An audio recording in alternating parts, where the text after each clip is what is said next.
Well, welcome to Spotlight. I'm Pastor Dan. I hope you've been with us for the last, 5, I think, Spotlights. If you haven't, go back and find them so that you can get the whole sort of package. We're wrestling with the question, I've had thousands of questions about it, my own and others, about the character of God in the Old Testament. How do we put these two seemingly very different pictures of God into one? And this, of course, is why many atheists have given up on God, because they look at that and say, how can you choose a God like that? So we have to try to find a way to look at these passages. And of course, a lot of the passages are in the prophets. Isaiah and Jeremiah and Ezekiel, Lamentations, and then the minor prophets, and there's some difficult verses and passages in there. There was a man named Abraham Heschel, who was a Jewish rabbi and just a wonderful, great man. And he wrote a book on the Sabbath. He wrote a book on the prophets based on his doctoral dissertation. And as he kind of went through these prophets, I got this line from his book.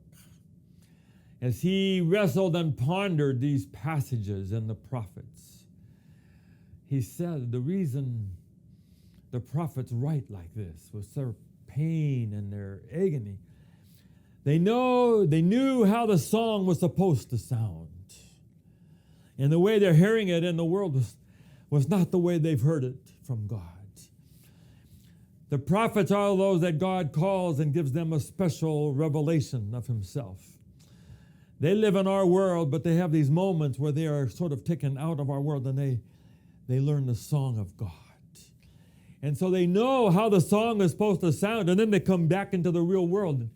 This is not how the song is supposed to sound.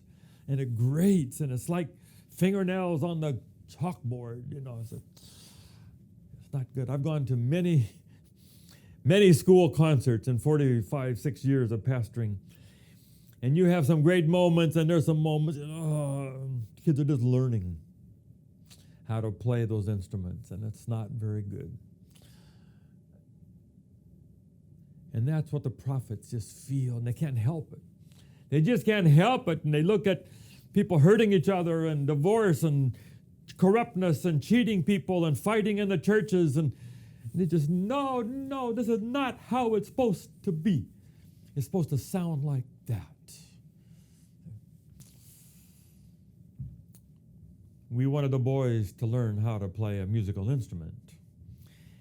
And I play the trumpet, and my brothers and I all played brass, and so I just thought that would be the easiest thing. I could help the boys if they would take a brass instrument.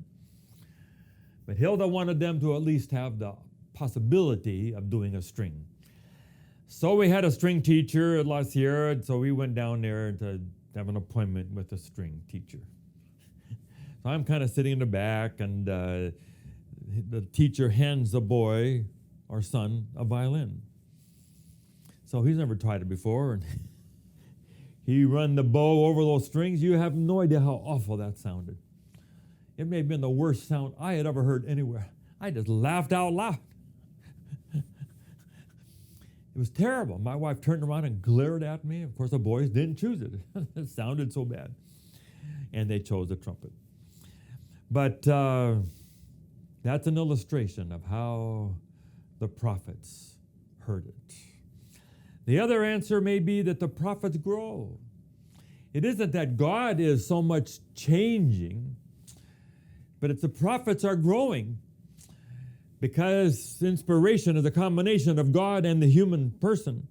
As that prophet grows, their understanding of God gets better. Their picture of God gets more clear. Muddiness goes away, and the mist fades away, and you begin to see God more clearly. Ellen White would say that she said, I have been constantly learning for 60 years. She said, do you really think that my husband and I are so dumb and so stupid that after 60 years of being in the presence of Jesus, we wouldn't learn something? And so now people can go study where she wrote a particular vision down early in her life And then somehow 30 years later, she would come around and want to write that vision out again. But there are changes. And the direction of those changes is always towards a God of Father who is more kind and more merciful and more gracious as she grew in that understanding. It doesn't mean there isn't truth in those early books. They're truthful. They're inspired. Yes, they are. But the best are towards the end, the steps to Christ and the desire of ages and thoughts on the Mount of Blessing and Christ's object lessons. Jesus. And they become these wonderful, sublime pictures of God because the prophet grew. So the prophets know how the song is supposed to sound. And the prophets grow. And that can explain some of this range we have in Scripture from the Old Testament to the New. This is Spotlight. I hope it makes sense to you as you are thinking this all through. And I hope that you'll stay with us for the next one. God bless you.